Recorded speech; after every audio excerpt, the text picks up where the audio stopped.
Hello guys, welcome to my channel Teach Something, and in this video tutorial I will gonna show you how to fix a Windows 11 desktop icon structured horizontally. So how can fix this type of error? Let's get started. Before starting off the video, I humbly request you please subscribe my YouTube channel for more updates. So let's start. Okay guys, first of all going to your search box and type a registry editor. Open registry editor, right click run as administrator. After opening that, first of all select the H key local current user and expand it. After that, select the control panel and expand it. Select the desktop and expand it. And after that, select the Windows matrix.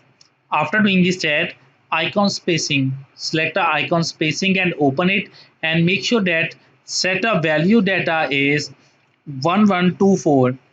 Click OK, and after doing this that, select a icon vertical spacing. Now set a value data is 1124. Click OK, close the registry editor, and after that make sure that it's compulsory restart your computer, and I'm sure that after restarting your computer your problem is fixed. I hope this video is helpful for you. Thanks for watching, and please subscribe my YouTube channel.